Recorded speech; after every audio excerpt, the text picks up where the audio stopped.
pasada la semana pasada comenzamos hablando de Hispanoamérica y la semana pasada hablamos de Rubén Darío. Hoy nos toca hablar de la nueva narrativa contemporánea. Según el sílabo, hoy nos toca hablar acerca de lo previo al boom hispanoamericano. Parte de este tema ya lo trabajamos cuando hablamos de Vargas Llosa. Ahí te hablé un poquito de las técnicas de vanguardia, de la transculturación narrativa. Entonces, por allí como que se nos va a hacer fácil. Pero hay un punto que no quiero omitir. ¿Me escuchas? No quiero omitir. ¿Por qué? Porque viene en prospecto, pero en el sílabo no lo tienes. Y entonces yo no quiero saltar un tema y que luego te ven en el examen y me odies. En el material no viene Pablo Neruda, pero nosotros tenemos que saber algo de Neruda. Entonces, ¿te parece si antes de hablar de la nueva narrativa, te planteo las ideas que vienen en la admisión de Neruda? Porque el tema de hoy es chiquitito y perder un tema de admisión no nos conviene. ¿Te parece entonces? Sí, sí, sí. Genial. Entonces, vamos con todo. Tú sabes que al final yo lo que hago es desarrollar específicamente el prospecto de San Marcos. Ese es mi meta. Y lo que quiero es que te lleves pues toda la información posible. Entonces comenzamos. Antes de hablar del tema de hoy, hablemos un poquito acerca de la poesía de vanguardia hispanoamericana. Repito, no hay preguntas sobre esto en el material, pero sí en tu examen de admisión. Así que tenemos que conocerlo. Si hablamos nosotros acerca de la poesía de vanguardia, nos ubicamos entre 1920, para que te ubiques más o menos, y 1940.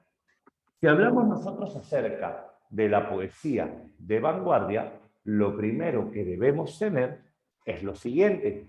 En esta etapa de poesía de vanguardia hispanoamericana, lo primero que yo tengo que recordar es ¿qué era la vanguardia en poesía? A ver, ¿cómo se llamaba cuando no le ponías ni métrica ni rima a un verso? ¿Te acuerdas? ¿Cómo se llamaba cuando no le ponías ni métrica ni rima a un verso? Ajá, se le llama versolibrismo o verso libre. Ahí está. Versolibrismo o verso libre. Si hablamos nosotros acerca del verso libre, el verso libre es un verso sin métrica, el verso libre es un verso sin rima. Ahí está la idea. Siguiente, ¿qué más tengo que saber? Si hablamos nosotros acerca de la poesía de vanguardia, el segundo punto que tengo que recordar es que acá vamos a trabajar lo que se conoce como la abolición del yo. ¿Qué es la abolición del yo? Si tienes el enorme talento, si tienes, pues, en este caso, tú, la capacidad de escribir y dejar huella, marcar a otros, oye, no cuentes tu vida, pues. Utiliza tus versos para algo más que contar tu vida. Utiliza tus versos para dejar una huella. Utiliza tus versos para marcar a la gente. Eso se llama abolición del yo. Deja de decir yo. Y, por ejemplo, planteo una poesía social. Siguiente. Acá se va a desarrollar la dimensión espacial del poema. ¿A qué le llamábamos dimensión espacial del poema? ¿Te acuerdas? Lo vimos en Perú, Se le llamaba así al caligrama, cuando dibujas con los versos, Siguiente. Y es aquí en donde vamos a tener nosotros, sobre todo, un afán iconoclasta, un deseo de oponerte a todo lo pasado. Y como vamos a ser iconoclastas, vamos a experimentar. Experimentalismo temático, lingüístico. Esto es vanguardia. Ahora, te tengo una mala noticia. Todo esto, correcto, todo esto, que es la vanguardia, no nos interesa en este capítulo. Chale. Esto te interesa en Perú. Te interesa con Federico García Lorca. Pero en Hispanoamérica no. ¿Y sabes por qué? Porque lo que te va a pedir San Marcos es un poeta vanguardista que de joven fue modernista. Entonces, ¿qué nos interesa? El modernismo. Volvamos al tema de la semana pasada. Por eso está fácil. No, Vallejo es en Perú. También de Vallejo sí nos interesa poesía modernista y vanguardista, pero de Neruda lo único que te pide es modernismo. Te cuento, Leslie, iconoclasta es aquel que destruye las imágenes, es aquel que destruye sus dioses, su pasado. Un iconoclasta es el que se opone a todo lo pasado. Un iconoclasta es el que se opone a todo lo que antes hubo. El iconoclasta por eso quiere ser original. El iconoclasta por eso quiere hacer un cambio. Eso es un escritor iconoclasta. Ahora, el autor que nos interesa para el examen de admisión, repito, es Pablo Neruda. Y con Pablo Neruda no nos interesa lo vanguardia. Neruda es un poeta de vanguardia, sí, pero la vanguardia no nos interesa en Neruda. ¿Qué nos interesa en Neruda? Nos interesa en Neruda, en realidad, su modernismo. Entonces, háblame de Pablito Neruda. Veamos. Pablo Neruda. Si hablamos de Pablo Neruda, lo primero que yo tengo que considerar sobre él es que su nombre no era Pablo, su nombre era Neftalí. Neftalí Ricardo Eleazar Reyes Basualto. Y este Pablo Neruda fue galardonado con el Premio Nobel de Literatura en 1971. Esos son datos básicos. Pero ¿qué es lo que me va a preguntar el examen de admisión? Lo que me pregunta el examen de admisión en realidad es la etapa o la evolución de Neruda. Neruda va a tener 4 etapas en su poesía. Neruda comenzó, escúchame bien, siendo fan de Rubén Darío. Así comenzó Neruda, siendo fanático de Rubén Darío. Luego, Neruda se va a convertir en un escritor vanguardista. Luego, Neruda va a asumir una postura política. Y luego, Neruda va a trabajar la plenitud épica. Ahí está, claro, esa es la primera etapa, muy bien. Vamos a ver, te cuento. Mira, paso a pasito. Te cuento. Primer punto, si hablamos nosotros acerca de Pablo Neruda, comenzamos con un Neruda modernista. Esta es la primera etapa y es lo que te pregunta San Marcos, por eso lo vamos a hacer al toque. No lo voy a omitir, quiero estudiarlo. Segundo, esto es contexto nomás. Un Neruda vanguardista. Luego, un Neruda político. Plenitud épica. Y un cuarto Neruda, poeta, profesional. Ahí tienes 4 etapas de la poesía de Neruda. La que me interesa es la primera. ¿Cómo funciona esto? Mira, te cuento un chisme y con eso se entiende todo. A los 16 años, Neruda vivía en Temuco, Chile. Y acá en Temuco, Neruda conoce a una muchacha llamada Marisol. Marisol es la mujer de provincia encantada. Marisol es la maravillosa, delicada, armoniosa, inocente, pura, bella, noble, todo lo lindo. Eso es Marisol. Y por Marisol, sobre todo humilde, Paula, sobre todo humilde, Neruda escribe un poemario llamado Crepusculario. Crepusculario. A los 16 años. Y Marisol lo motiva a participar de un concurso de poesía. Y cuando Marisol lo motiva a participar de un concurso de poesía, Neruda gana el concurso. Y es de manos de la mismísima Gabriela Mistral que recibe el premio. Y el premio consistía en una beca para estudiar en Santiago de Chile. Neruda se emocionó, Neruda la vivió, Neruda lo gozó, pues, ¿no? Pero, sí, crepusculario. Pero, en un momento determinado, Neruda tenía miedo, porque su papá odiaba a los poetas. Gabriela Mistral fue capaz de mentirle al papá. Y Gabriela Mistral fue capaz de decirle al papá que el hijo no iba a estudiar poesía, iba a estudiar cinematografía. O sea, Gabriela hasta fue cómplice.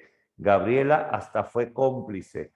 Y entonces, en ese momento, Neruda acepta. Pero hay un problema. Para volverte poeta tienes que ir a Santiago de Chile. Para volverte poeta tienes que separarte de la mujer que te convirtió en poeta. ¿La chica o la beca? Esa fue la pregunta. Y Neruda eligió, a ver todos los Frozen, la beca, la beca, la beca. Y Neruda se fue a Santiago de Chile. Y se marchó. Sí, alucínate, una mujer que lo motiva poeta, la tienes que dejar para cumplir tus sueños. Y Neruda se fue a Santiago, y en Santiago Neruda se quedó hasta los 20. Y es acá que Neruda, en Santiago de Chile, va a establecer una relación con otra mujer. Ya no es Marisol, se llama Marisombra. Neruda le llama así, Marisombra. Marisombra es la némesis de Marisol, pues. Marisombra es la mujer fría, celosa, calculadora, tóxica, menopáusica prematura, neurótica, conflictiva. Esa es Marisombra. Ya creo que se entendió lo que es némesis. Creo que se entendió lo que es némesis con todo lo que te he dicho. Es lo opuesto a Marisol, pues. Lo opuesto a Marisol. Y entonces, Marisombra es la mujer de ciudad. Marisol es la mujer de provincia encantada. Y esta mujer, Marisombra, solo te va a motivar una cosa. ¿A qué? A que extrañes a Marisol. Y como extrañas a Marisol, entonces Neruda le escribe a Marisol. Y Marisol le responde. Y Neruda le escribe y Marisol le responde y se mandan contacto uno al otro. Y de pronto, sí, hasta los 20, se fue a los 16. Y de pronto, cuando Neruda se mandaba contacto con Marisol, Marisol dejó de escribir. Y Neruda volvió a mandar y Marisol ya no respondió. Y ahí Neruda lo comprendió todo. Y para confirmar, un amigo de Temuco llegó a Santiago y le dijo, ¿qué? ¿No sabes? Se va a casar. Y Neruda se afectó. Y quería decirle unas últimas palabras antes de despedirse. Y es así que estas últimas palabras se van a llamar 20 poemas de amor y una canción desesperada. 20 poemas de amor, repito, y una canción desesperada. Este es el libro. ¿De qué trata 20 poemas de amor y una canción desesperada? Te cuento. En 20 poemas de amor y una canción desesperada, Pablo Neruda va a plantear algo. Sí, ese es el título, ese es el título.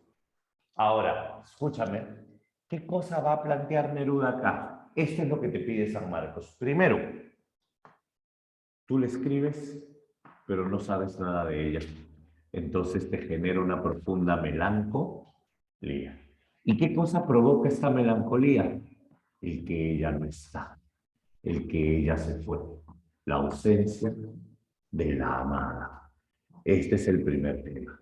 Ahora, una vez que tú sufres porque ella no está, una vez que tú sufres porque ella se fue, tú le escribes y ella no te responde. Tú le escribes y ella no te contesta. Y acá nace otro tema. Incomunicación, o también llamado el fracaso el fracaso en la comunicación de los amantes. Tú le escribes y ya no sabes nada sobre ella. Y de pronto, todo el mundo se ve más gris. La realidad se ve más triste. Todo se ve más oscuro. Todo se ve más melancólico. ¿Qué es eso? Neorromanticismo. Neorromanticismo significa que la naturaleza se vincula con el estado de ánimo del poeta. La naturaleza se vincula con el estado de ánimo. Neorromanticismo. Otro. Y en el momento en que sufres por el neorromanticismo, en el momento en que la extrañas, en el momento en que la recuerdas, en el momento en que la añoras, precisamente en ese preciso momento, tú te das cuenta de algo atroz, que tú y ella eran el uno para el otro. El problema es que no lo supiste valorar. Complementariedad de los amantes. Tú descubres que eran el uno para el otro, pero demasiado tarde. No lo valoraron. Complementariedad de los amantes. Y ahora que estás triste, ahora que estás sufriendo, ¿qué te queda? Te queda la tóxica nomás. Y la tóxica, ¿qué tiene para ti? No tiene corazón. La tóxica no tiene sentimientos. ¿Qué tiene la tóxica? Cuerpo nomás, pues. Cuerpo. La tóxica, lo único que tiene para ofrecerte es su cuerpo. El cuerpo de mujer. Ah, la tóxica, la bichota, la bichota. La tóxica es aquella que representa la armonía, así se le llama, la armonía entre el hombre y la naturaleza. El cuerpo de la mujer se asemeja a la naturaleza. Y tú la vas a explorar. Es la pregunta sencilla, por ejemplo. Si con ella sufres, si con ella estás triste, ¿por qué sigues con ella? Fácil. Sigues con ella porque con ella tienes algo que no tenías con la otra. El cuerpo, lo sexual, lo erótico. Eso es prácticamente. Plata no, o sea, con ella vives cosas que con Marisol jamás viviste, pues. Entonces, esto no es amor, es erotismo. Es erotismo. Aná, ¿no? Aná. Y es aquí donde también vamos a tener metros y estrofas diversas a nivel métrico. Estas son todas las características que vienen de este poemario y esto es todo lo que preguntan de el modernismo de Neruda. ¿Cómo así? Abres el libro y te encuentras cuerpo de mujer, blancas colinas, muslos blancos. Te pareces al mundo en tu actitud de entrega. Mi cuerpo del abrigo salvaje te socava y hace saltar el hijo del fondo de la tierra. ¿O qué? ¿Qué cosa? Vamos despacio. Cuerpo de mujer, blancas colinas, muslos blancos. Está escaneándola, está escaneándola. Te pareces al mundo en tu actitud de entrega. Mi cuerpo de labriego salvaje te socava. Te estoy husmeando. Y hace saltar el hijo del fondo de la tierra. ¿Cómo es eso? El despertar erótico, pues. El despertar sexual. Y luego viene la queja. Yo fui un túnel. ¿Qué significa eso? Yo fui un túnel. Por mí pasabas. Nunca te quedabas. Yo fui un túnel. De mí huían los pájaros. Dime qué cosa busca un pájaro. Un nido. ¿Qué es un nido? La metáfora universal de familia. Si yo solo fui un túnel y de mí huían los pájaros, es porque nunca hubo nido en mí. Nunca soñaste un nido, nunca soñaste una familia conmigo. Nunca. Yo solo fui un túnel, de mí huían los pájaros. Ah, Neruda se está quejando de que todo era sexual. te forjé como un arma, como una piedra en mi onda, como una flecha en mi arco. Ese es Neruda. ¿Y sabes lo que le dijo Neruda a Marisol? Poema 15. Neruda a Marisol le dijo lo siguiente: me gustas cuando callas, porque estás como ausente. Me oyes a lo lejos y mi voz no te toca. Un momento, ¿cómo me oyes sin que te toque mi voz? Fácil. Si tú me oyes sin que te toque mi voz es porque estás leyendo mis palabras. Y si tú estás leyendo mis palabras, oír es a leer. Si oír es a leer, hablar es escribir. Y si hablar es escribir, callar es no escribir. Me gusta cuando callas, me encanta cuando no me escribes.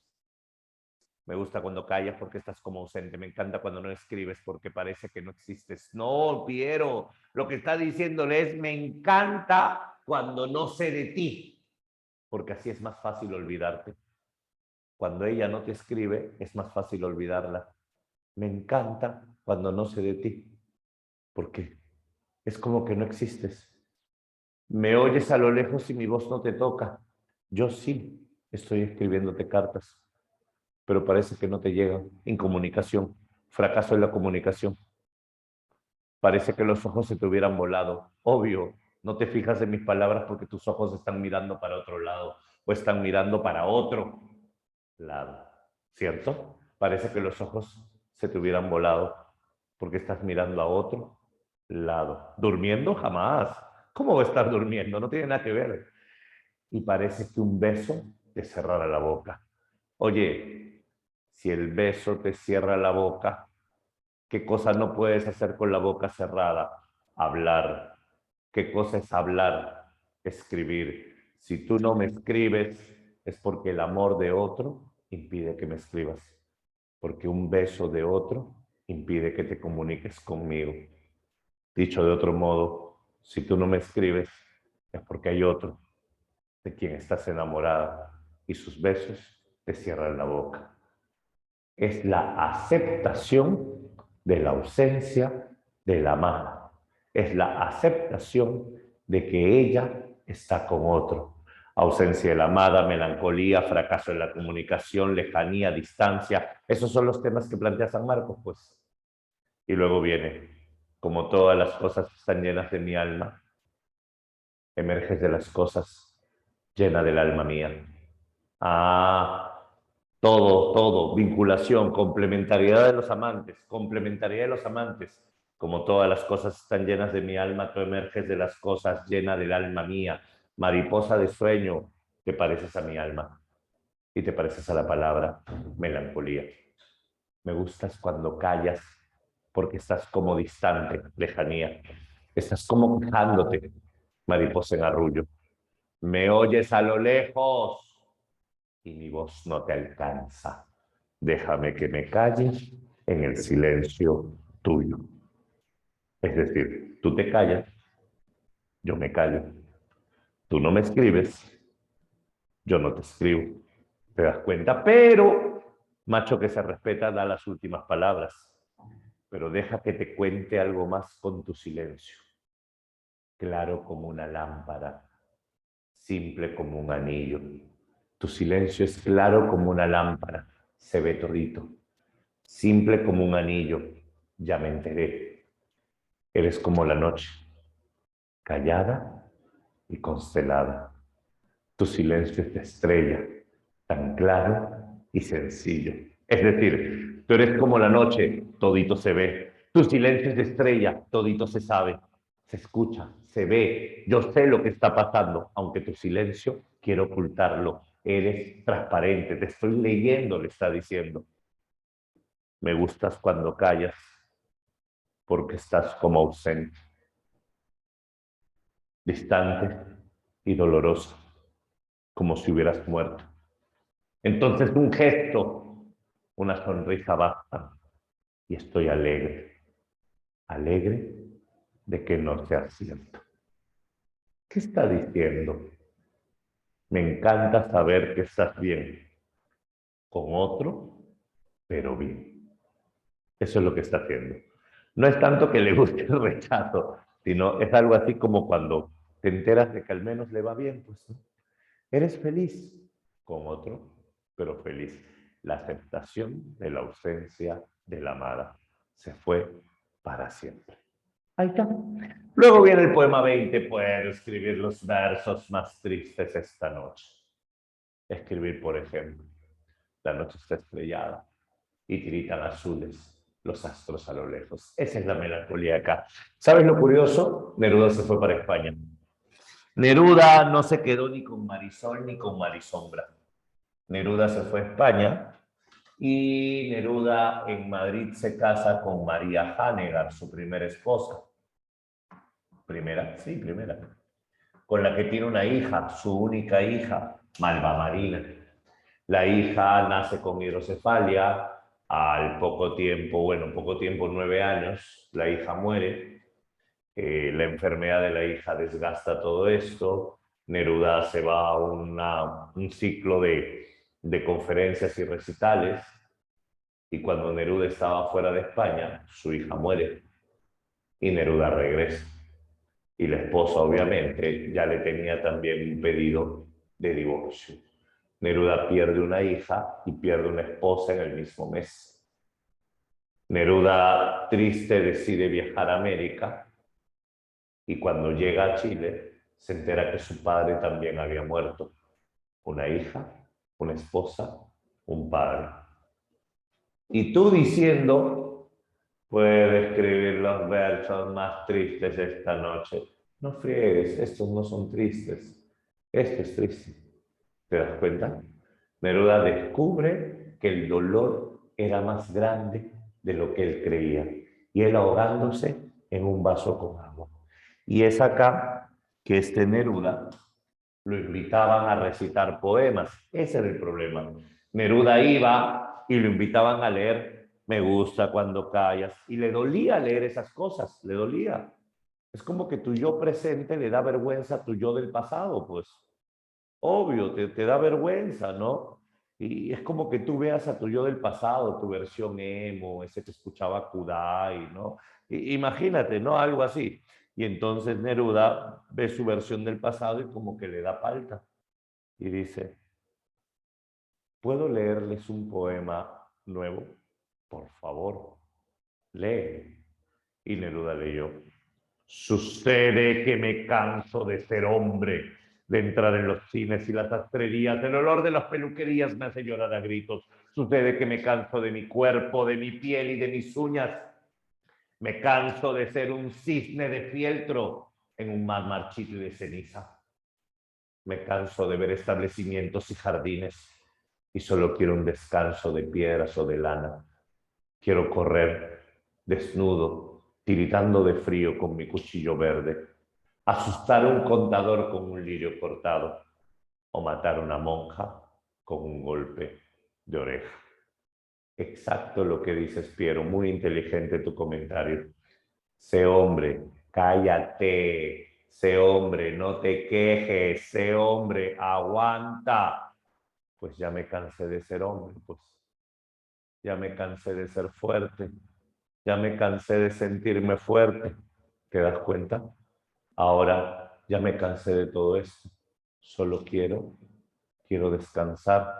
Ya me cansé de los cines. Los cines. ¿Entiende Ingrid un detallito? Pues no, la idea de ser hombre no solo es varón, ser hombre, o sea, asume, es una frase que quiere decir asume.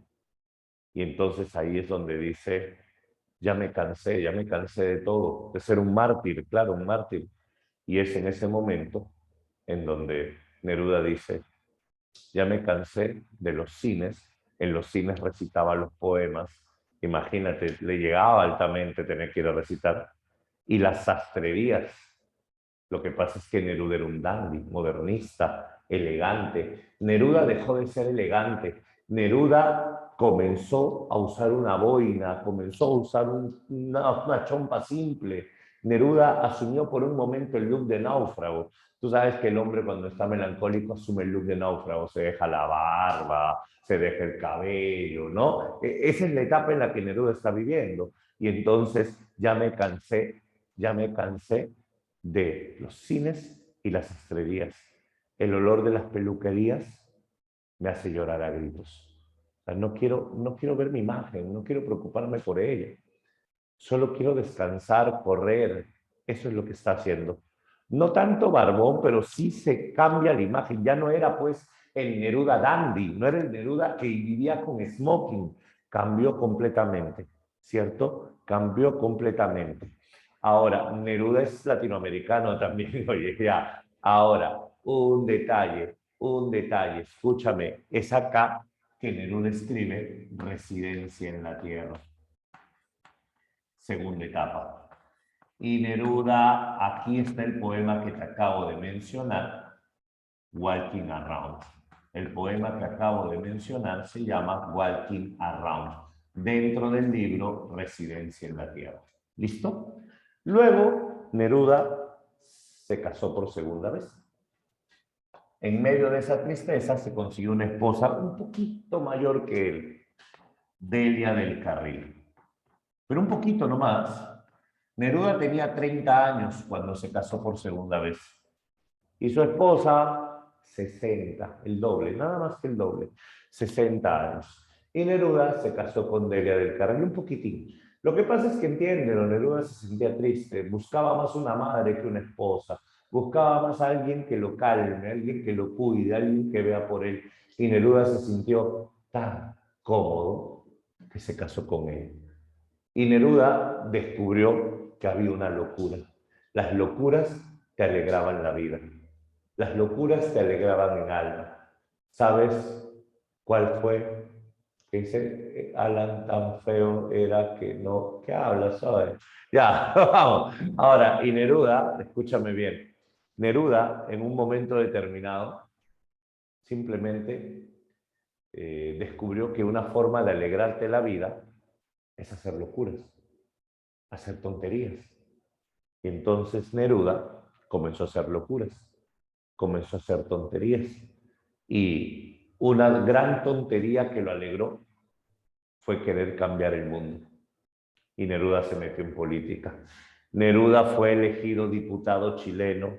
Neruda es, por decirlo así, congresista. Neruda va a tener participación política y se va a afiliar al Partido Comunista Chileno. No, no le fue para nada bien. No le fue para nada bien, porque Neruda era comunista, luchaba por los derechos de las personas, luchaba por los que menos tenían, quería hacer un verdadero cambio en Latinoamérica. Y el problema es que los gobiernos siempre van a sentirse amenazados ante el comunismo.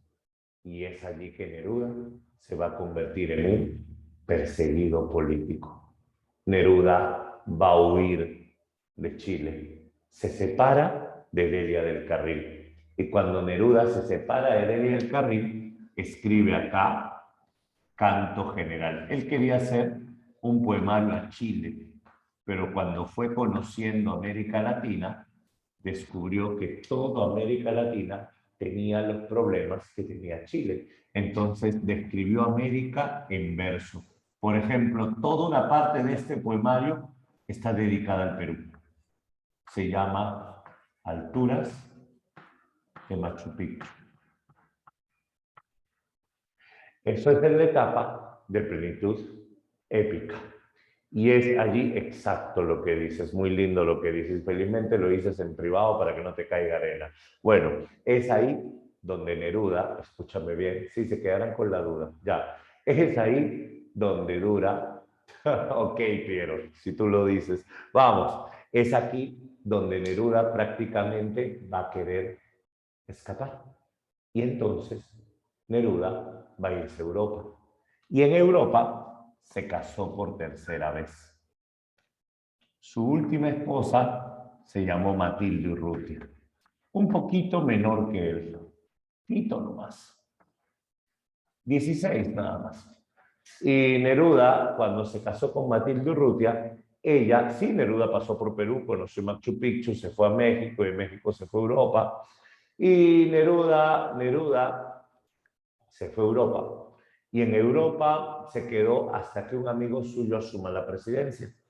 El primer presidente de izquierda elegido democráticamente en América Latina, Salvador Allende.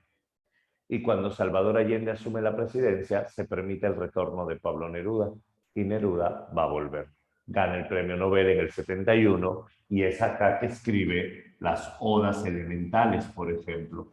Es acá que Neruda escribe los versos del Capitán y en el año de 1973 Neruda fallece. Este es prácticamente el panorama de las 4 etapas de la poesía de Pablo Neruda. Pero para San Marcos, esto es lo que te pregunta. Esto nada más. Y ahí tienes todas las claves de eco. Estas son las típicas claves de eco. Por eso está facilito. Dime hasta aquí. ¿Está claro? ¿Se entiende? Cuéntame, ¿comprendido? Háblame. Sí, pregunta Leslie. No entiendo. ¿Qué no entiende? Mándalo en una sola oración que no entiendo absolutamente nada. No entiendo por qué Machu Picchu. Allá, no, te cuento. Alturas de Machu Picchu es la parte que está dentro del libro Canto General. Alturas de Machu Picchu se va a caracterizar, ¿por qué? Porque en alturas de Machu Picchu nosotros vamos a tener aquí la parte dedicada al Perú. Así se llama. Es decir, él descubre todos los problemas de América Latina y él descubre que en Perú también hay esto. No entiendo el Perú porque ese que se da cuenta que todos los problemas de Chile los tienen. Ya, Machu Picchu es un pretexto, pues. Machu Picchu es un pretexto. Lo que está haciendo Neruda es hablar de cada país. Y los problemas de cada país americano son los problemas generales. Y la parte que se dedica al Perú le pone como título Alturas de Machu Picchu. Problemas políticos, corrupción, abuso. Por ejemplo, cuando él dice, oh Machu Picchu, revélame el misterio entre tus rocas donde no entra ningún alfiler. Cuéntame no solo tu majestuosidad, sino cuántos murieron en tu elaboración. Cuéntame cuántas madres lloraron la ausencia de sus hijos. ¿Cuántos lloraron el abuso? O sea, lo que está hablando es de una versión distinta de Machu Picchu. Es decir, Machu Picchu es la gran obra, sí, pero ¿a qué costo? Al costo de muerte, sacrificio, explotación. Los libros te dicen que Machu Picchu lo mandó a hacer el Inca, pero el Inca no cargó ni una piedra. Quien cargó la piedra fue el pueblo. Es decir, una visión de la historia inclinada hacia el pueblo, no hacia la autoridad o la nobleza. Eso es lo que dice. Bueno, sigue viendo History. Eso también viene en San Marcos. Vamos, listo. Le tomo foto, le tomo foto. Vamos a ver. Veamos. Una foto para mandársela al Dair y para que te la mande. Ahí está, ahí es. Ya está. Ahora sí, habla Piero. Los versos del Capitán, sí, todos son poemarios, todos. Pero repito, esto es lo que te preguntan, esto es lo que te... Repita, ¿qué voy a repetir? Háblame, pregúntame, pues repita. ¿Qué cosa? Todo, no seas maleado. Pregunta, pregunta. Los versos del Capitán, ya, los versos del Capitán es el último poemario importante de Neruda dedicado a su tercera esposa, Matilde Urrutia. En los versos del Capitán entra Neruda en la etapa de poeta profesional. ¿Qué es poeta profesional? Le hace poemas a todo. Y en este caso lo que hace Neruda es una nueva concepción de la poesía amorosa. Para que se hagan una idea, en los versos del Capitán lo que Neruda dice es, yo te amo, pero sé que no va a ser para siempre. Por eso el título de los versos del Capitán. El amor es como andar en un barco, pero no a la deriva. Tú eres el capitán. Así como llegas, también tienes que partir. 20 poemas, Carmen. El libro que te pide San Marcos es 20 poemas de amor. Nada más. La Pre San Marcos solo pregunta 20 poemas de amor y una canción desesperada. Nada más. ¿Listo? Ahora sí. Vamos al siguiente punto. El siguiente punto, que es el que tienes en la separata, se llama Nueva Narrativa Contemporánea. Ya habíamos hablado de esto un poco en el Perú. A ver, te lo planteo de la siguiente manera. Si hablamos de la nueva narrativa contemporánea, esa nueva narrativa contemporánea tiene 3 momentos. ¿Listo? Repito, la nueva narrativa contemporánea tiene 3 momentos. Tiene 3 etapas que yo las tengo que conocer prácticamente por cultura general. La nueva narrativa contemporánea va a tener una etapa de inicios, por decirlo así, una etapa emergente, una etapa de consolidación. Esta etapa de consolidación corresponde al auge, por decirlo así, y una etapa ya de, ahora sí, auge editorial o difusión, que para tu temario es tema de la próxima clase todavía. Lo que pasa es que la PRE San Marcos plantea que estas tres forman parte de este tema. Es decir, la nueva narrativa tiene tres momentos.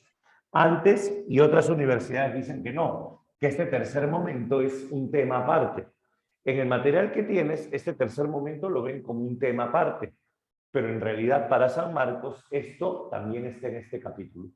Por eso lo voy a plantear como te pide San Marcos, ¿ya? A ver, te lo planteo de la siguiente forma. Si hablamos de la nueva narrativa contemporánea, hay un primer momento. Se conoce como la etapa emergente. Emergente o de iniciación, que es contemporánea a Neruda, de 1920 a 1940. Hay un segundo momento, que es la etapa de consolidación, que va de 1940 a 1960. Y hay una tercera etapa, que es el boom. El boom no es un capítulo aparte. Para San Marcos el boom está dentro de la nueva narrativa, pero es la etapa que va del 60 al 75. ¿Listo? El material que tienes hoy se centra en eso, en consolidación. Pero tú tienes que saber un panorama de las tres, así que empezamos con las tres. Comenzamos.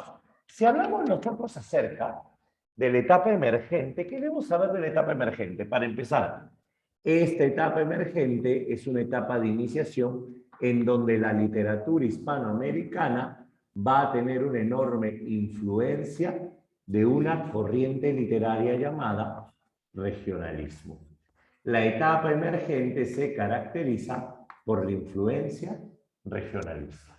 Es decir, no son regionalistas, tienen influencia del regionalismo. Profe, ¿y qué es regionalismo? El regionalismo es una corriente literaria, una variante de corriente literaria que fue incorporada al prospecto en el año 2020-2021 y ya para el último examen fue otra vez eliminada. ¿Sí? Antes, hasta hace un examen, hasta hace 2 exámenes, el regionalismo venía en San Marcos, pero no vino ninguna pregunta. Sin embargo, estaba en el prospecto. Pero ya en el último prospecto de San Marcos, regionalismo fue eliminado.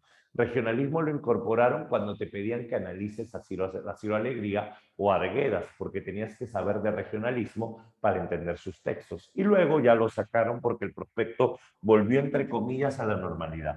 Pero voy a plantearte un poquito para que no estés perdido en el tema. ¿Qué es regionalismo? Esa es mi duda. Si vamos a hablar acerca de regionalismo, el regionalismo, para empezar, no es una corriente en sí, sino una variante de una corriente. El regionalismo es la variante del realismo. Eso es regionalismo. El regionalismo va a ser el realismo adaptado en América Latina. El regionalismo se centra en la lucha entre la civilización versus la barbarie. El regionalismo se centra entre la lucha que va a enfrentarse el campo versus la ciudad. Eso es regionalismo. El regionalismo es la lucha hombre versus naturaleza. El regionalismo se va a caracterizar porque va a tener una literatura de escenarios rurales, pero al mismo tiempo va a desarrollar una narrativa decimonónica. ¿Qué significa decimonónica del siglo XIX? Es una literatura del siglo XX con estilo del XIX. ¿Cómo es eso? Narrador omnisciente. Esto es realista, pues. Ah, ¿no hay vanguardia? No, no hay vanguardia. Relato lineal. Ah, verosimilitud. Ah, esto es realismo. Esto es realismo. El regionalismo es una literatura decimonónica, siglo XIX, siglo XIX. Y es acá, es decir, es una literatura que nace en el siglo XX, pero que va a tener influencia del siglo XIX. Oficialmente el regionalismo se desarrolla entre 1900 y 1920, por si acaso. ¿Sí? Esto de acá es influencia regionalista, no son regionalistas. Y un regionalista, solo por si acaso te cuento, se llamó Rómulo Gallegos, el venezolano, autor de Doña Bárbara, la devoradora de hombres, la hembra tremenda, la mujer para la cual los hombres eran usados y bolas. Ahí lo tienen.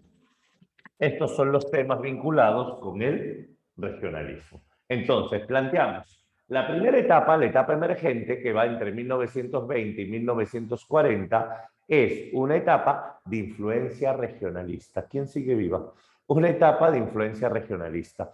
Y esta etapa de influencia regionalista es aquella en donde los escritores todavía no hacen vanguardia. ¿Qué significa? Admiran al regionalismo.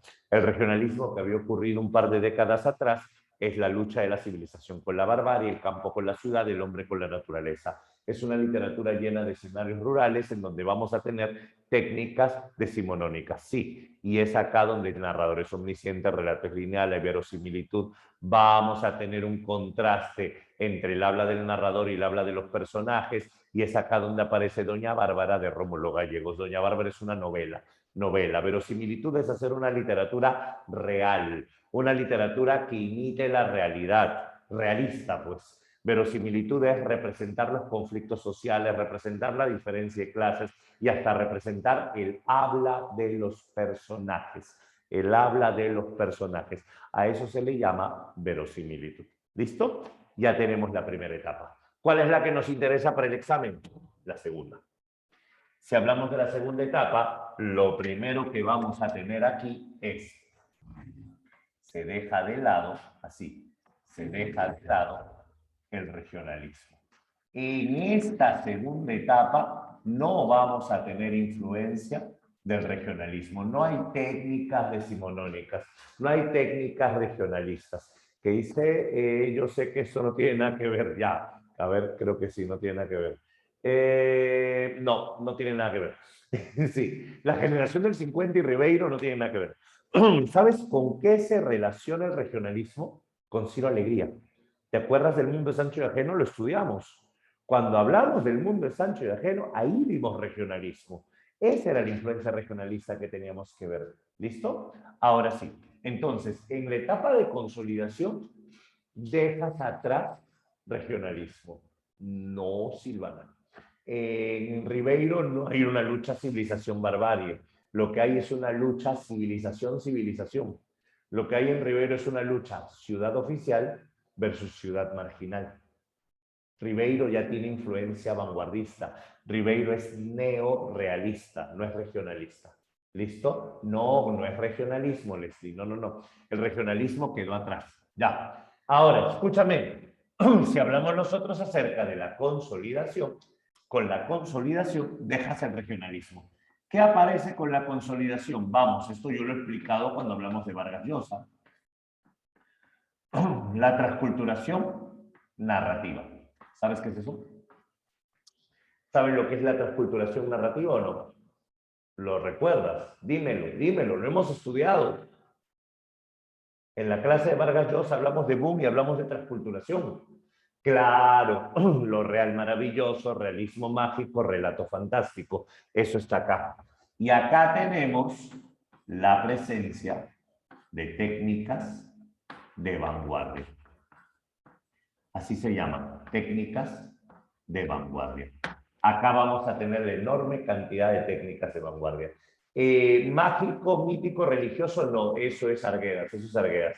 Mágico, maravilloso y fantástico. Ahora vamos a plantear eso, no te preocupes, ¿ya?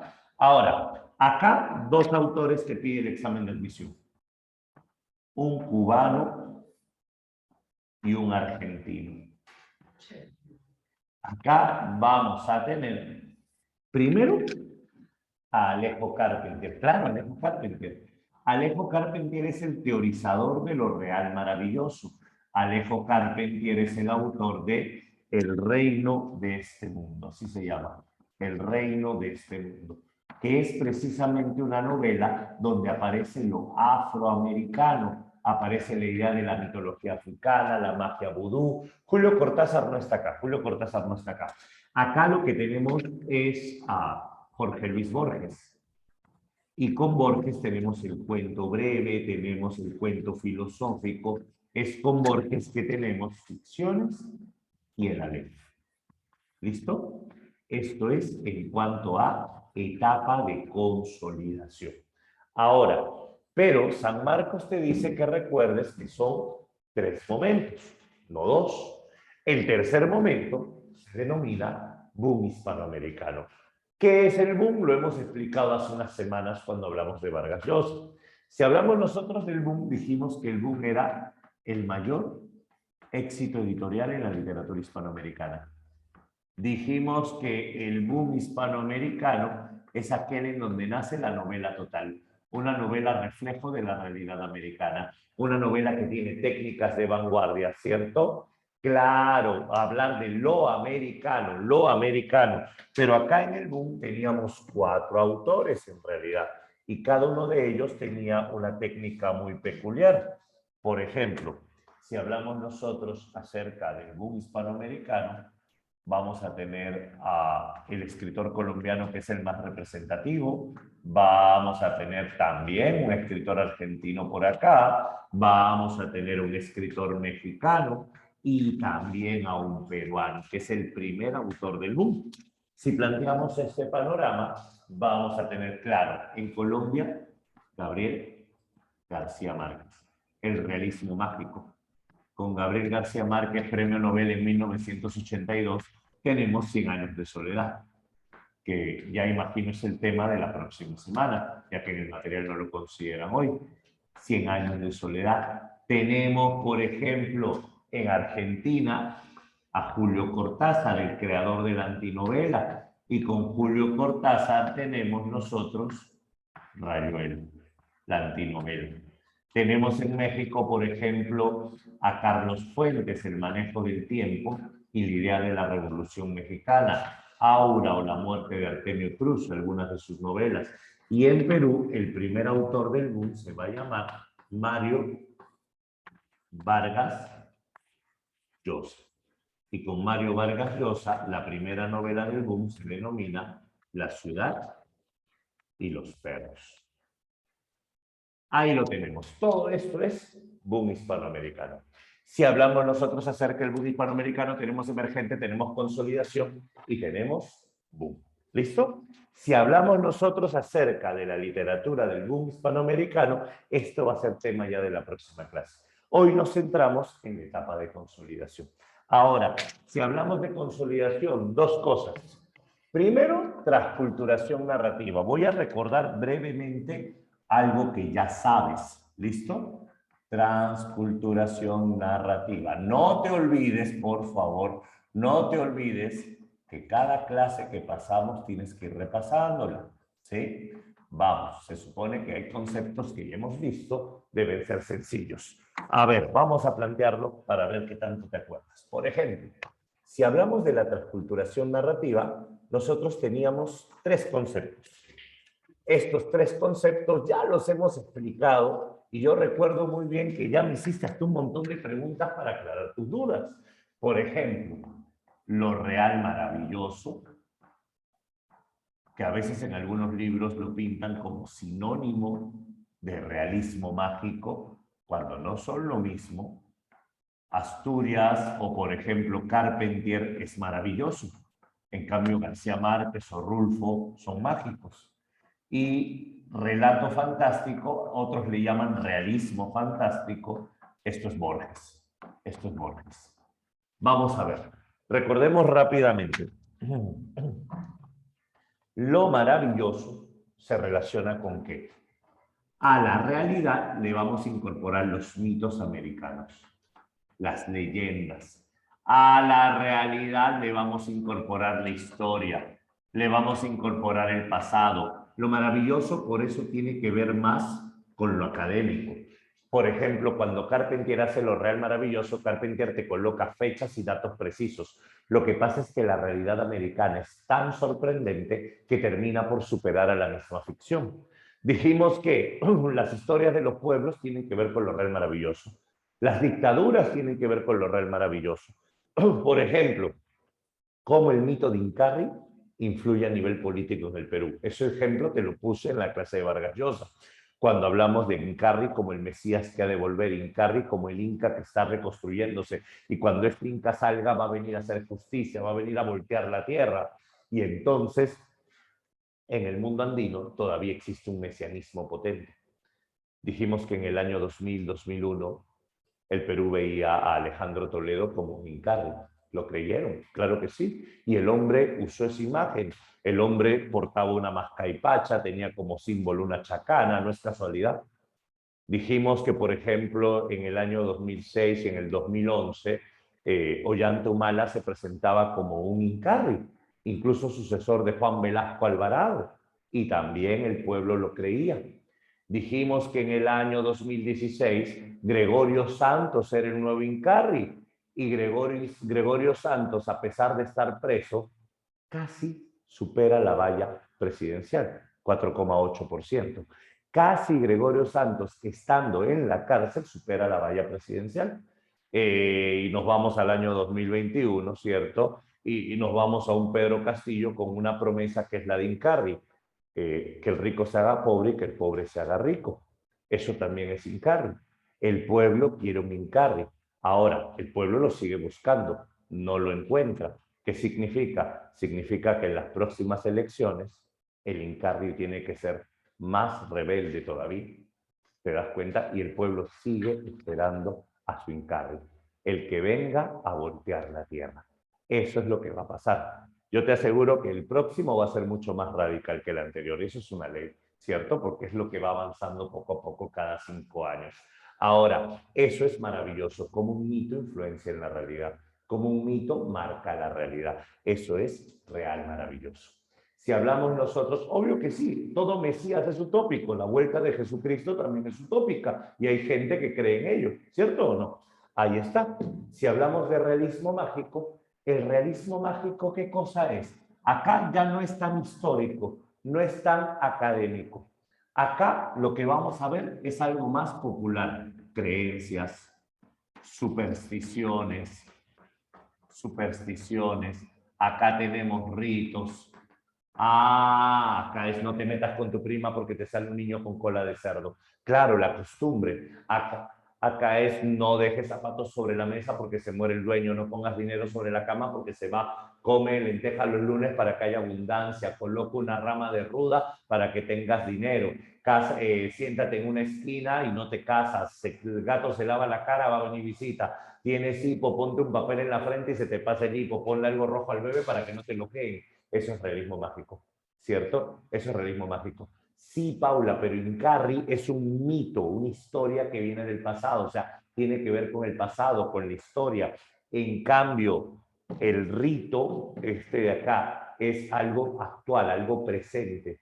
A eso me refiero. Acá no hay mitos, no hay historia, no hay nada académico, solo es superstición, ¿cierto? ¿Cuál era para no casarse? Académico me refiero a que es histórico, pues el maravilloso es histórico, tiene que ver con datos históricos. Tienes que conocer la historia de un pueblo para entender su pensamiento actual. Por ejemplo, ¿por qué en el Perú el peruano se indigna más porque le roben un gol a que le roben una ley, a que le roben millones? ¿Por qué?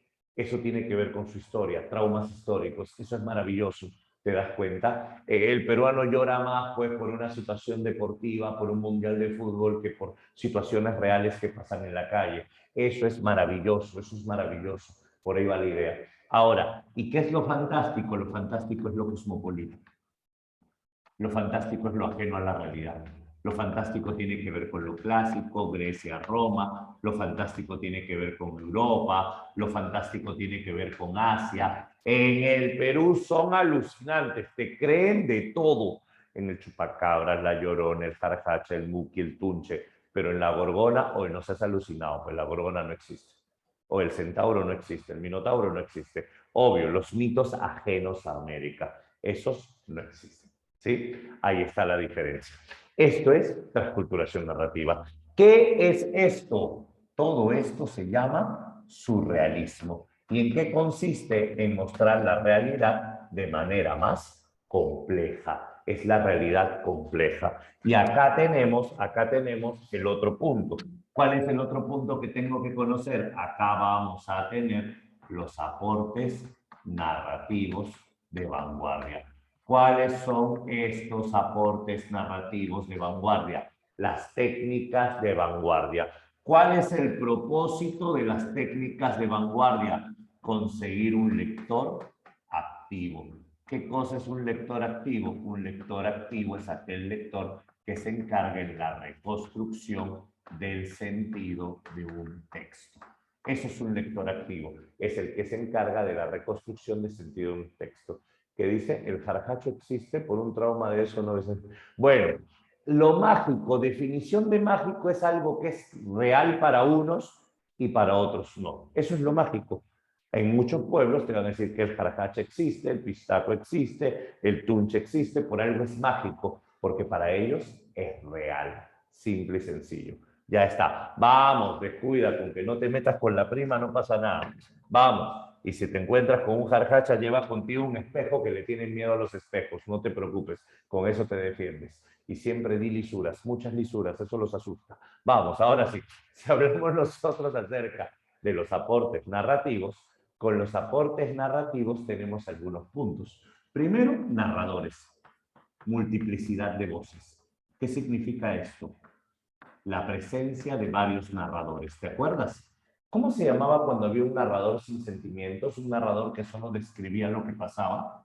Ah, eso se conoce como narración objetiva. ¿Qué cosa es una narración objetiva? Una narración objetiva es eso, una narración sin sentimientos, sin rastros de humanidad, una narración completamente externa. Ah, ¿qué más tenemos acá? La narración mixta. ¿Qué cosa es una narración mixta? Cuando en un solo párrafo mezclas la primera y la tercera persona. A eso le vamos a llamar narración mixta. En un solo párrafo vamos a mezclar primera y tercera para generar confusión. Así le vamos a llamar narración mixta. Otro, acá vamos a tener el desorden lógico y cronológico. Vamos a romper el desarrollo del relato. El desorden lógico y cronológico se va a quebrar. Y es aquí, en esta parte, en donde nosotros, claro, vamos a aplicar técnicas como el flashback. El flashback es un retroceso rápido hacia el pasado. Por ejemplo, el in media res. El in media res es cuando comienza una obra en medio de un problema. In media res significa en medio del conflicto, cuando la obra comienza en medio de un problema, cuando comienza con una muerte, por ejemplo. Tenemos nosotros acá la técnica del iceberg.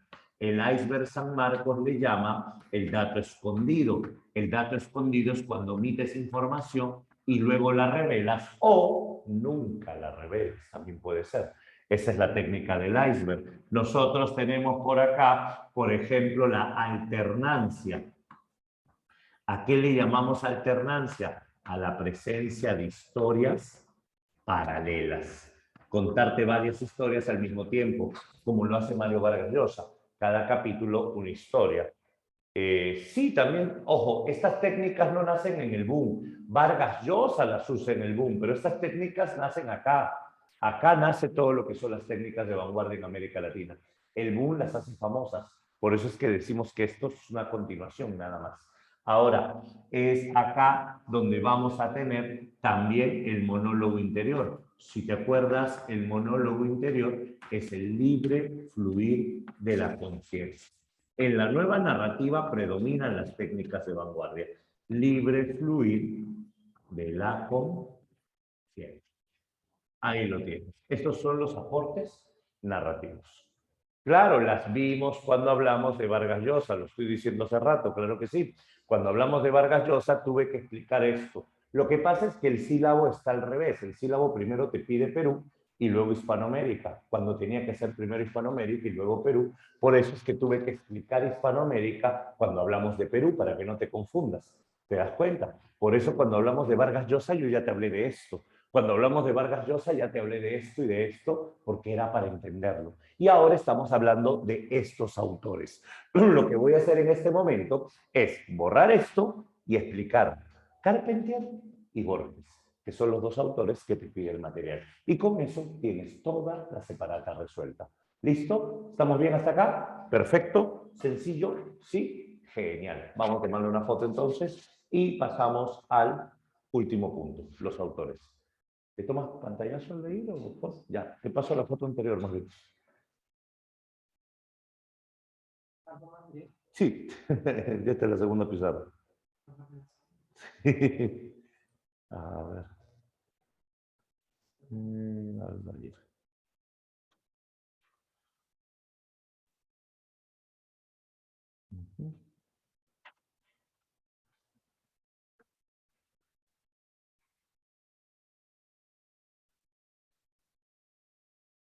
Ya te mandé la anterior.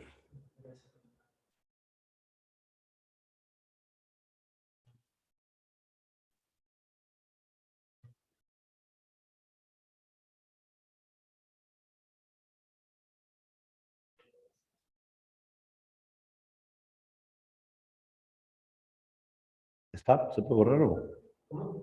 Ya, listo. Allá, va acá. Listo. Paula.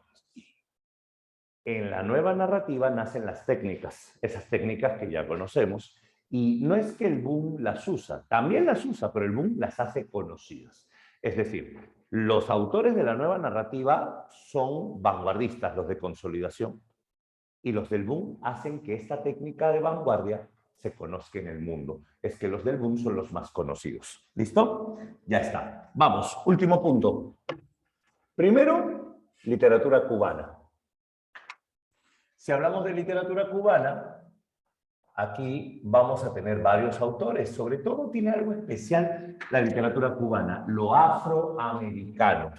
Ese es un punto fundamental en la literatura cubana. Una muestra de ello es Alejo Carpentier.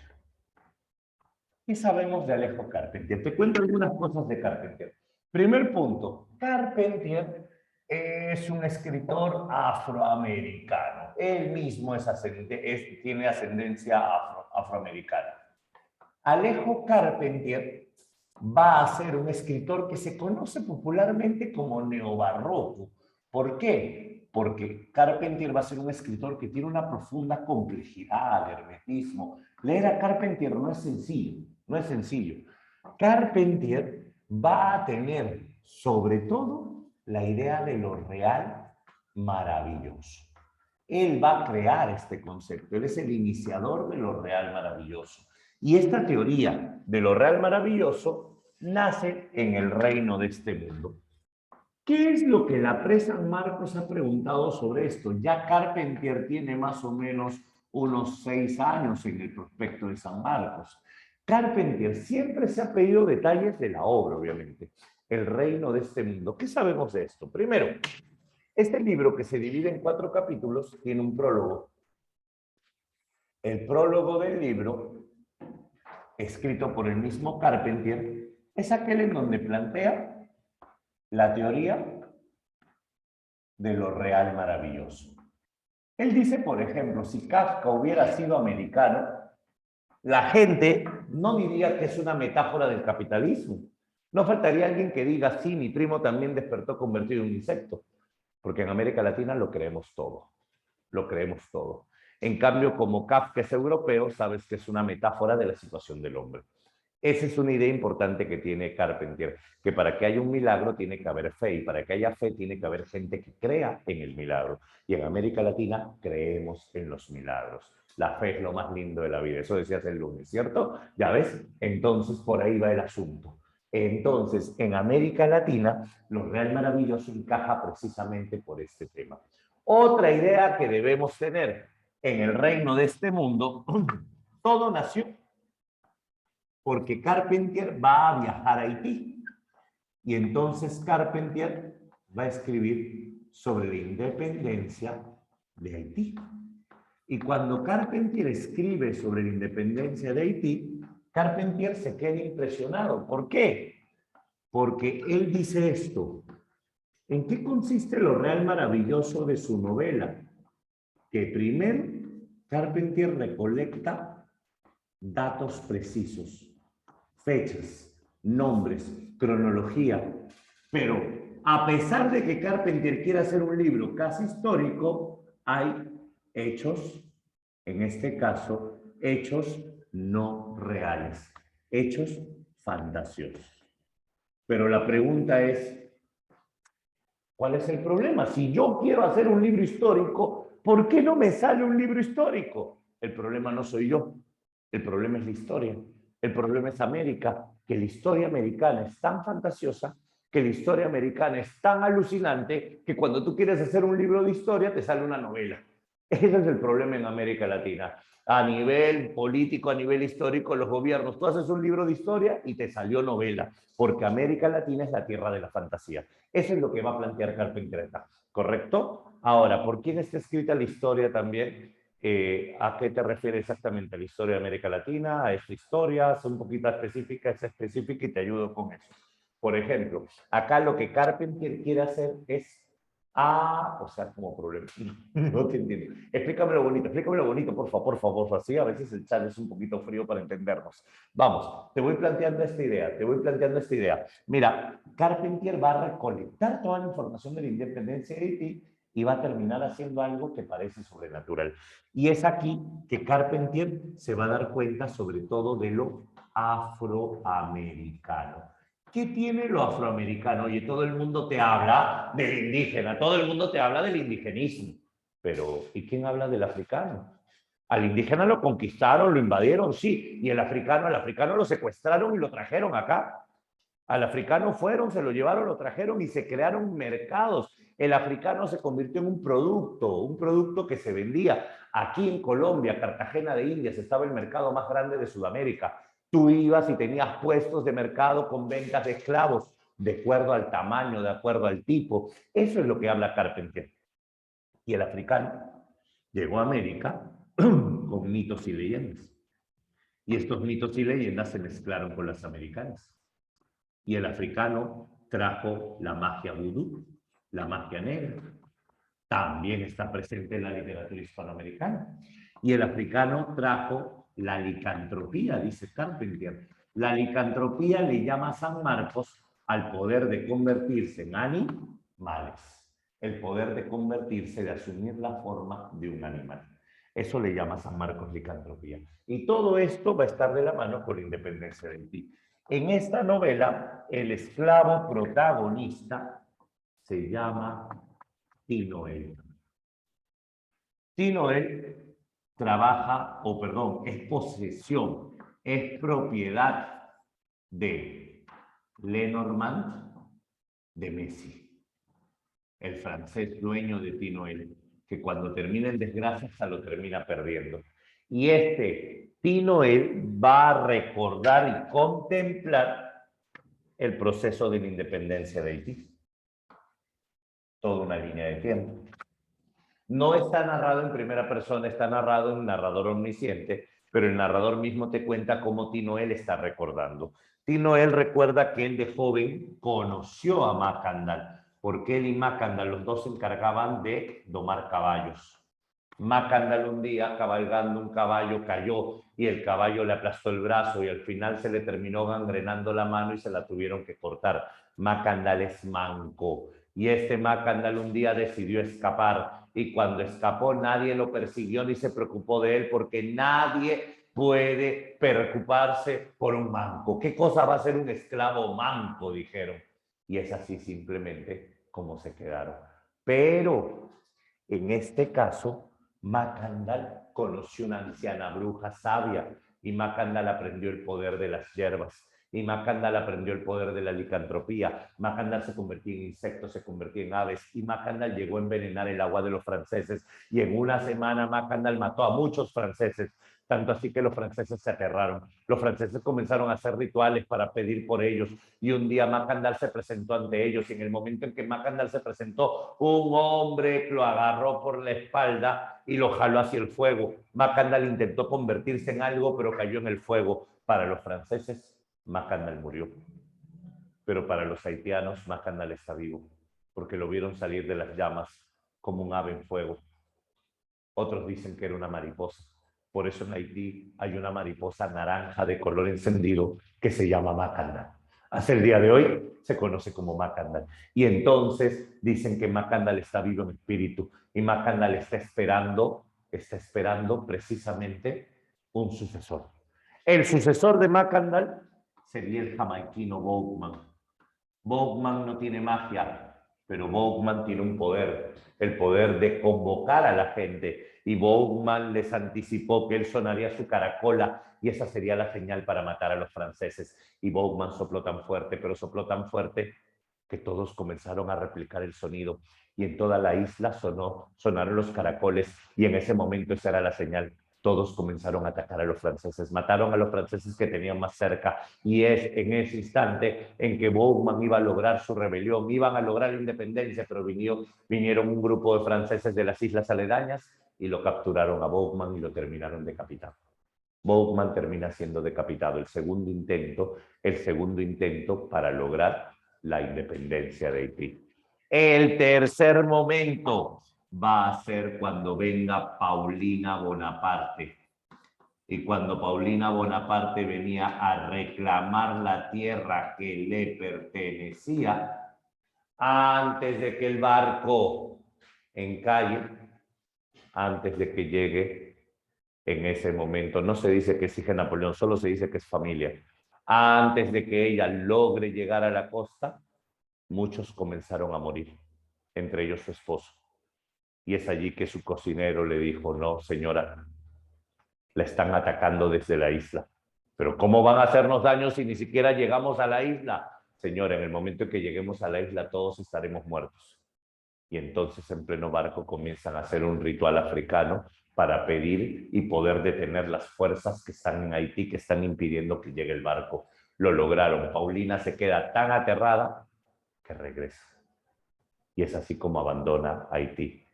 Tinoel no sabe lo que pasó aquí, porque a Tinoel lo vendieron en Cuba, y en Cuba tendría que trabajar para conseguir su propia libertad.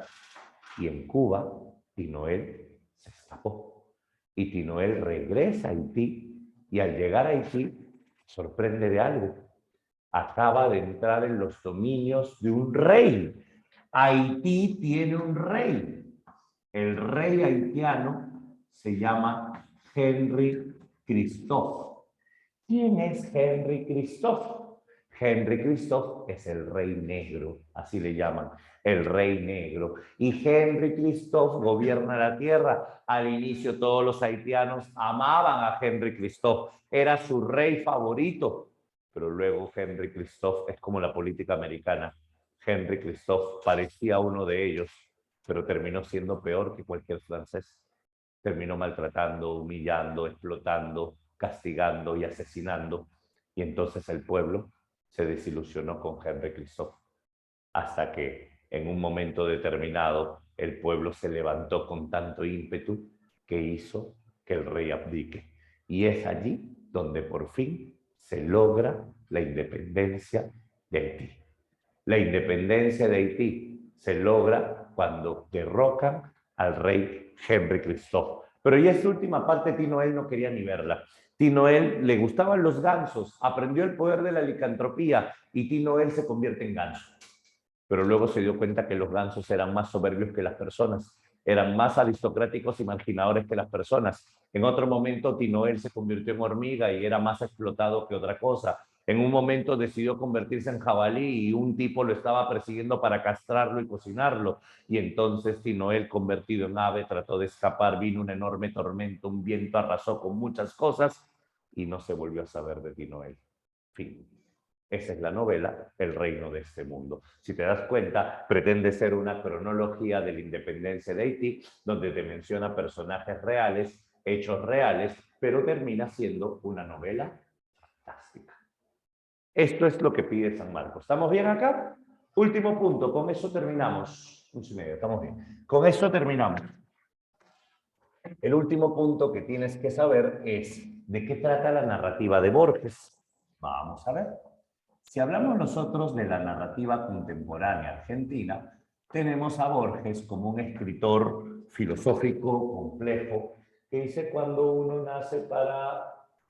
Ok, ya, qué buena, ya. A ver, escucha.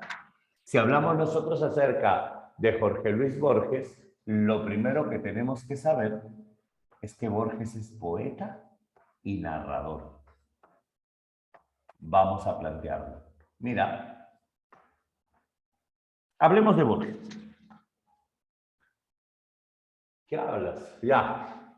A ver, si hablamos nosotros de Borges, con Borges tenemos que plantear algunas ideas rápidas. Primero, planteemos al Borges poeta, brevemente. Borges hizo poesía. Como poeta, Borges va a ser ultraísta. Si recuerdas, el ultraísmo es un ismo de vanguardia que nace en España, en donde predomina la metáfora. El predominio de la metáfora, las imágenes. Borges, como poeta ultraísta, va a publicar algunos poemarios como Fervor en Buenos Aires, así se llama. Luego,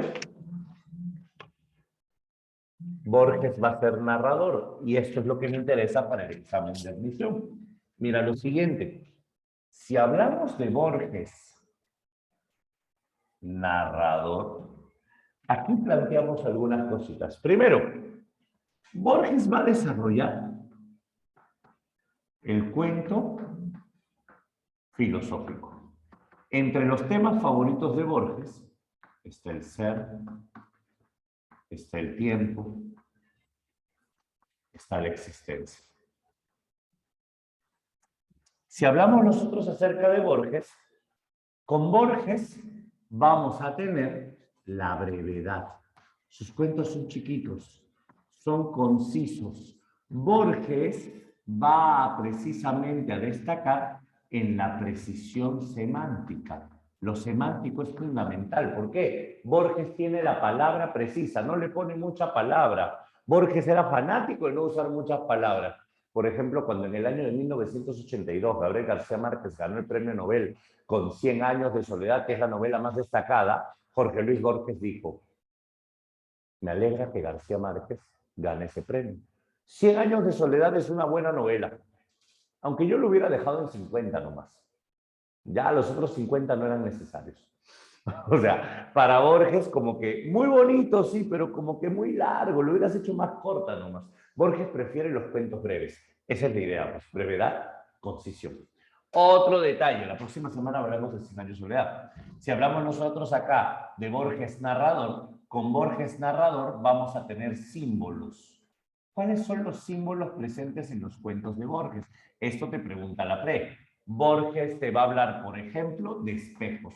Los espejos reflejan la duplicación, la falta de originalidad. Borges te va a hablar de bibliotecas. Las bibliotecas reflejan el conocimiento, la memoria de un país. Borges te va a hablar de laberintos. Los laberintos reflejan la realidad americana. Borges te va a hablar, por ejemplo, de cuchillos. Cuchillos reflejan la violencia.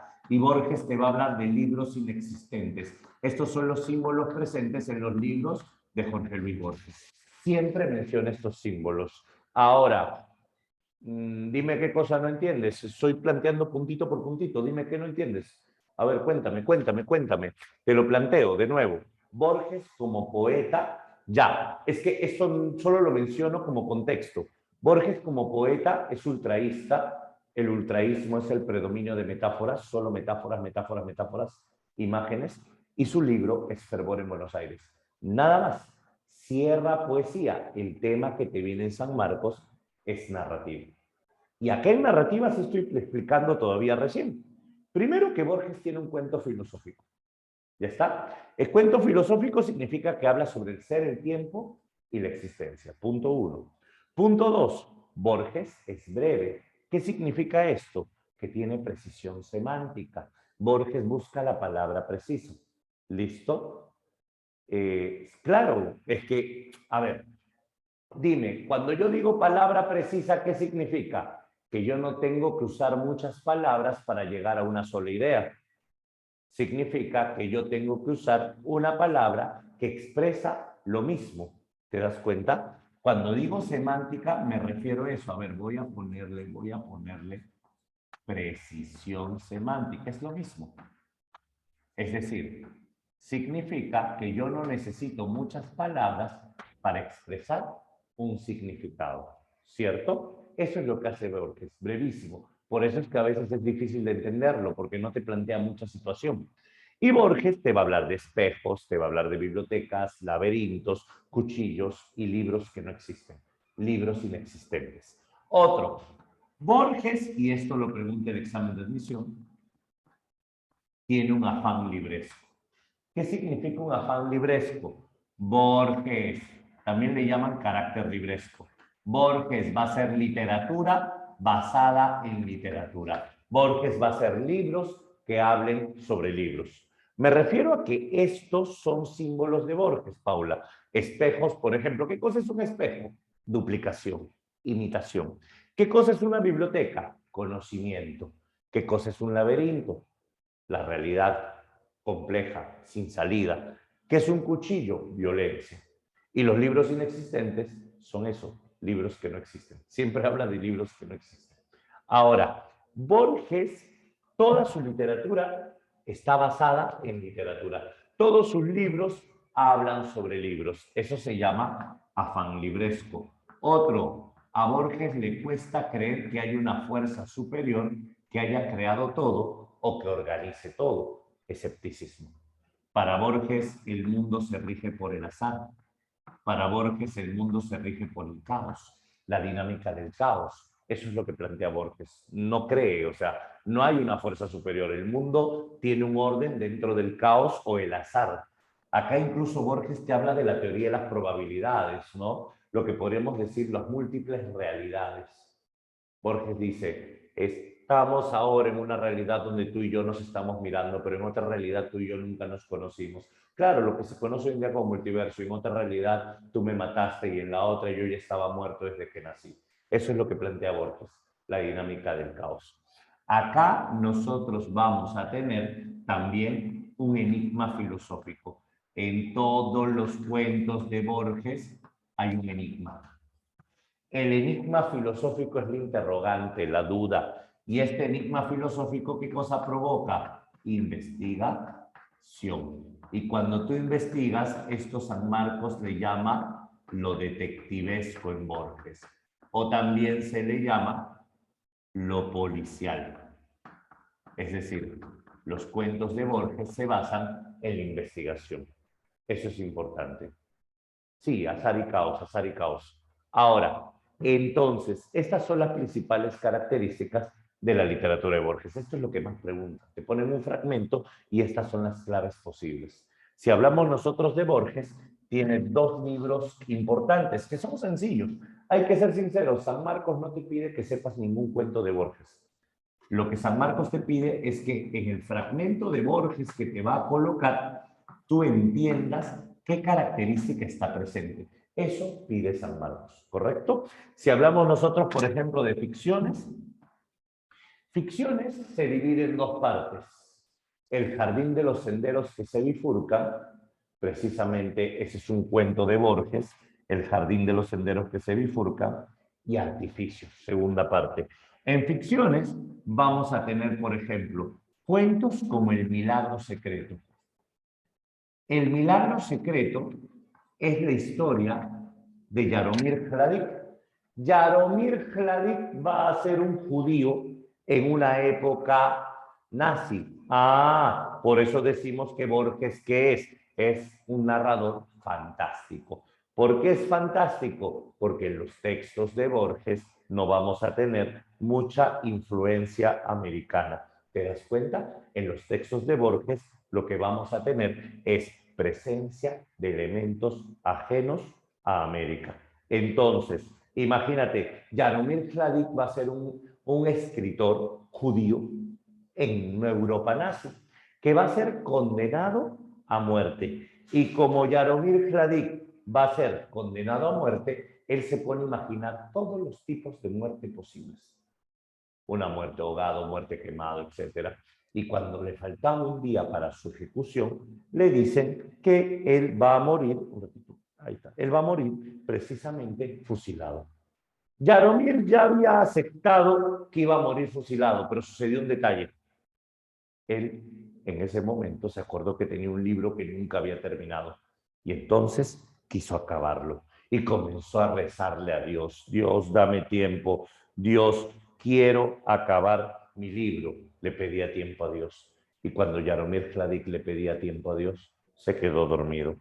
Jaromír soñó que estaba en una biblioteca. Jaromír soñó que veía millones de libros. Era una biblioteca gigantesca. Y en el momento en que Jaromír Hladić se quedó dormido, este momento se acerca al bibliotecario y le dice: Señor, estoy buscando a Dios.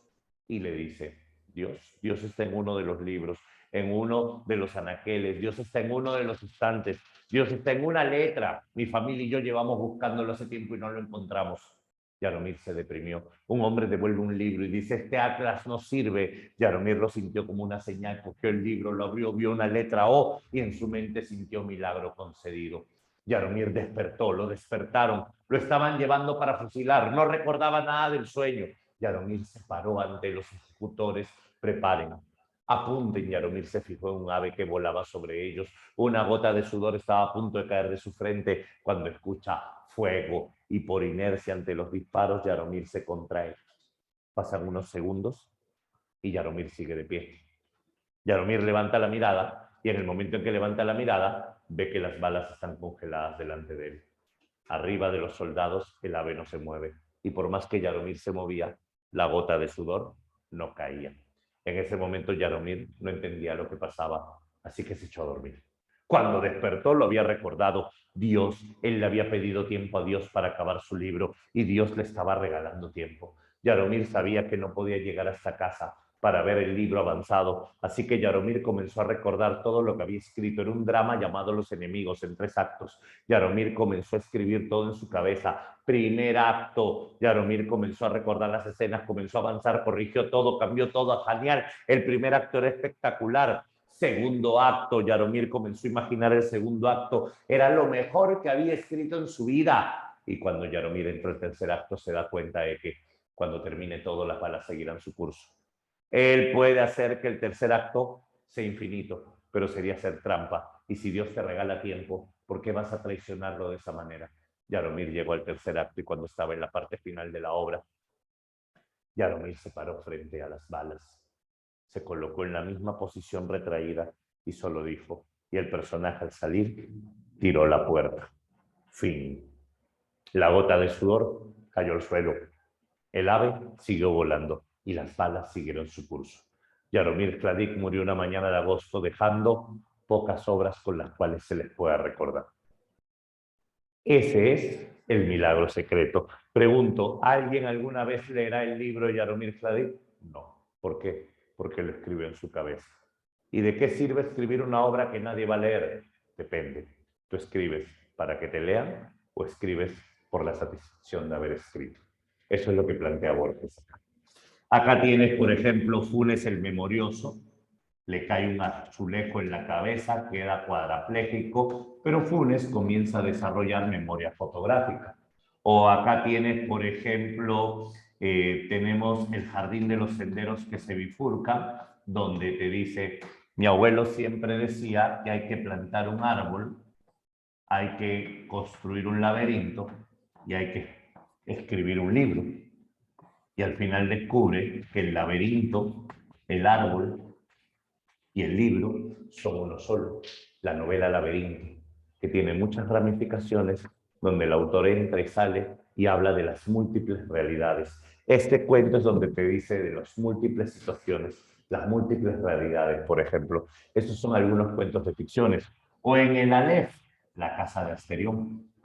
La Casa de Asterión es la historia del mito del Minotauro contado por el Minotauro. Y el Minotauro no es nada maligno, al contrario, el Minotauro dice, cada cierto año vienen tus jóvenes para liberarlos a mi casa y yo los libero con amor.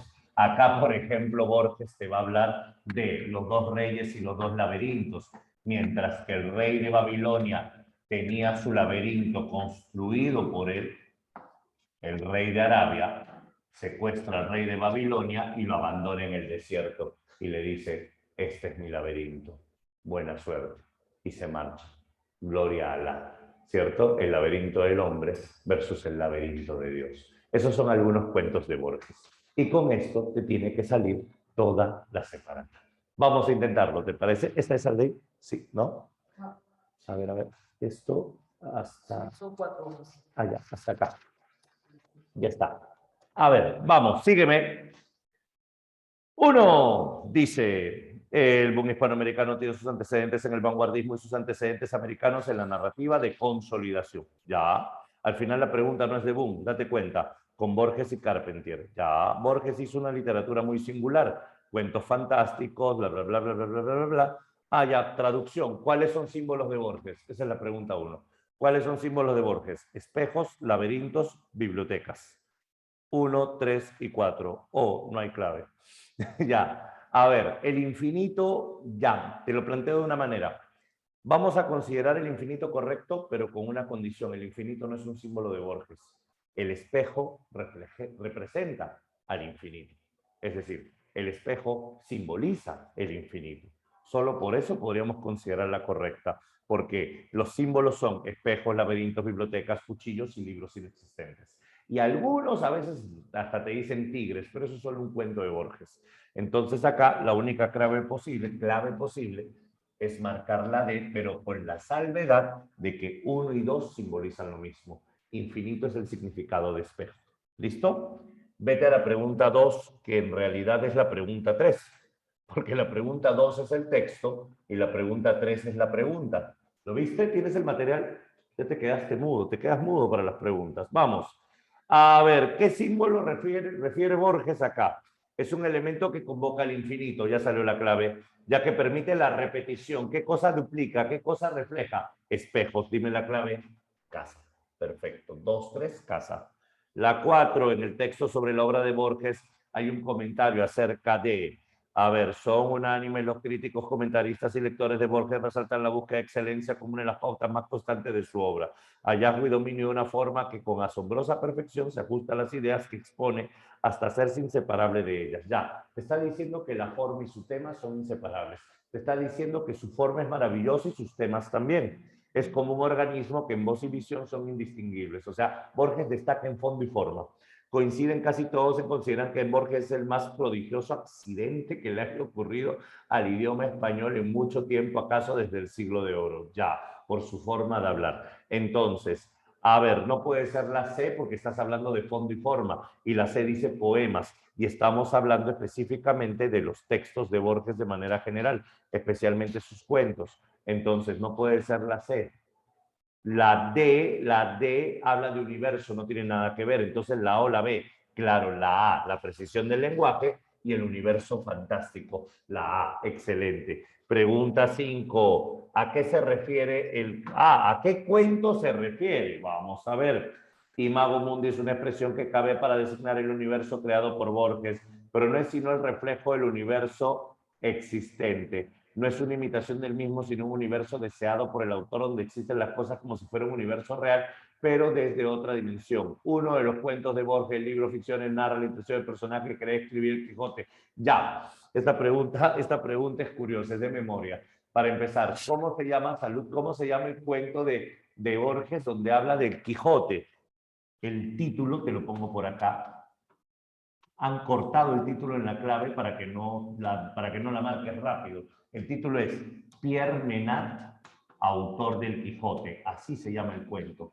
Pierre Menat, autor del Quijote, donde Pierre Menat quiere escribir el Quijote. Entonces, la clave sería la letra D, solo que le han borrado la mitad del título para que no sea demasiado obvia la pregunta. Es Pierre Menat, autor del Quijote. Esa es la 5.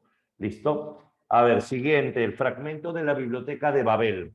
A ver, el universo que otros llaman biblioteca se compone de un número indefinido y tal vez infinito de galerías hexagonales. Ya. La pregunta te pide qué narrador tiene. Parece omnisciente.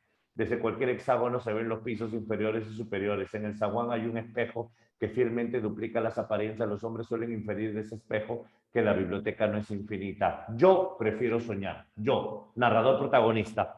Cuando el narrador es protagonista, solo hay dos opciones: homodiegético o heterodiegético. No hay A ni D, olvídate de esas dos. Cuando el narrador es protagonista, o es homodiegético o es heterodiegético. Te lo planteo de la siguiente manera: si la voz que habla es la misma voz que actúa, la misma, homo. Y si la voz que habla es diferente a la voz que actúa, hetero. Entonces acá si dice yo, sería homo o hetero, homo. Entonces la clave sería la letra B. La letra B. 7. El fragmento da la sensación. A ver, hay un espejo. Ya, pues, ¿qué es el espejo? ¿Qué representa el espejo? Los hombres suelen inferir del espejo que la biblioteca no es infinita. Yo prefiero soñar. Vamos, ¿qué es el espejo? La pregunta sería: el doble soñado, el otro yo, el de los reflejos, el símbolo de otras realidades, de los laberintos, causa la existencia de la confusión. Vamos, la A o la B, la A o la B. Obviamente la clave es el reflejo. Acá no te habla del otro yo, acá te habla de la continuación de la biblioteca, la B. En la biblioteca de Babel hay referencias geométricas, policiales, no ilusorias y metafísicas, sobrenaturales. Ya, acá es 1 y 3. La biblioteca infinita, pues la biblioteca infinita. 9. A ver, ¿cuáles son correctas sobre el cuento en mención? En el jardín de los senderos que se bifurcan, ya. El jardín de los senderos que se bifurcan te habla del hombre que quiere hacer, el hombre que quiere hacer el libro que va a tener acá elementos mayores. En el jardín de los senderos que se bifurcan, lo que te va a hacer es una novela laberinto. Va a hacer una novela y al mismo tiempo va a hacer un laberinto. Entonces descubre que la novela y el laberinto son lo mismo. Y es allí entonces donde el tiempo se quiebra, es ahí donde los múltiples presentes se confunden. Eso es lo que dice el fragmento. ¿Hay presencia de elementos bibliográficos, cultura libresca? Sí, porque estás hablando de hacer un libro. ¿Hay elementos policiales y fantásticos? Sí, porque hay persecución en todos los cuentos de Borges. El elemento sorpresa laberíntico también, pero no está tomado de la realidad, no está tomado de la realidad. La clave sería la A, porque sobrenatural es romper la realidad de una manera escandalosa. En este caso, lo que él dice no es que sea algo sobrenatural en sí, sino que es una biblioteca que creen que es infinita, pero que en realidad tiene espejos en los bordes que hace que se vean infinitos los pasadizos. Por eso menciona en la pregunta 7 esos espejos que están en la biblioteca. No hay ningún elemento sobrenatural como en otros cuentos. A ver, la 10. Sobre el libro Ficciones, ¿qué afirmaciones son correctas? A ver, género narrativo publicado en 1944. Bueno, para San Marcos es épico, no te olvides, para San Marcos es épico, pero bueno, para esta pregunta debe ser narrativo. Se divide en dos partes, sí, eso sí es verdad. Jardín de los senderos que se bifurcan y artificios. Siguiente, entre sus relatos destacan los cuentos Funes el Memorioso, Biblioteca de Babel, sí, eso también es verdad, eso también es verdad. Semántico condensado, precisión semántica, sí, eso es verdad. Y hay una vasta intelectualidad y cultura libresca, sí, clave casi. 11. A ver, déjame voltear esto. Casi todo es Borges. A ver, ¿cuál es el tema del cuento de las ruinas circulares? En las ruinas circulares es el hombre que tiene que crear al ser humano perfecto. Y cuando el hombre va a crear al ser humano perfecto, descubre que a él también lo están creando. Entonces, ajá, la clave sería la letra C. Soñar con un hombre e imponerlo en la realidad. Pero un tema importante sería la realidad como apariencia, porque al final tú descubres que a ti también te están soñando. 12. La nueva narrativa es un periodo literario producido a partir de los años 40 cuando se renovó. Entre sus características se menciona la transculturación narrativa. ¿Qué es la transculturación narrativa? Hablar de la realidad americana, mágico, fantástico y maravilloso. No puede ser la D, no puede ser la C. Claro, tiene que ser la A. Mitos autóctonos recurriendo a técnicas modernas, pero no solo mitos, también creencias, también supersticiones. Pero no puede ser la B porque la B es alegórico. Y acá lo fantástico es de verdad fantástico, no es un símbolo. Alegórico sería Kafka. Del texto se puede inferir que el concepto de lo maravilloso en varias maneras natural como resultado de la manipulación de la realidad o percepción del artista. Ya. ¿Qué significa? Que el artista puede crear toda una realidad de manera paralela. El artista puede crear toda una realidad de manera misteriosa, de acuerdo a cómo presenta los hechos. En la 14, por fin el reino de este mundo. ¿La novela da inicio a lo real maravilloso? Sí. El prólogo del autor menciona que es patrimonio natural de América Latina. Ya surge inequívocamente de la alteración de la realidad. Si fue publicada póstumamente, no. Póstumamente significa después de muerto. Y la 15, podemos deducir a partir de lo real maravilloso que la realidad tiene otras dimensiones ilusores en las literaturas concretas. Lo nuestro es mejor que lo europeo. La realidad literaria supera la realidad concreta inmediata. La C. Y hay una 16. A ver, ¿qué nos dice la 16? Del texto se refiere, ¿verdadero o falso? Ya, sí, ya, solo te doy la clave entonces. ¿El personaje principal de la novela El reino de este mundo Tino él? Sí. ¿El segundo rebelde? No. Entonces, ¿verdadero o falso? Dos opciones. ¿El personaje representa la creencia africana? Sí. ¿Y el asesino de Macandal? No. La D. 16 de. Listo. Y con eso tienes todo. Listo, señores, con eso terminamos. Aquí me detengo. Gracias.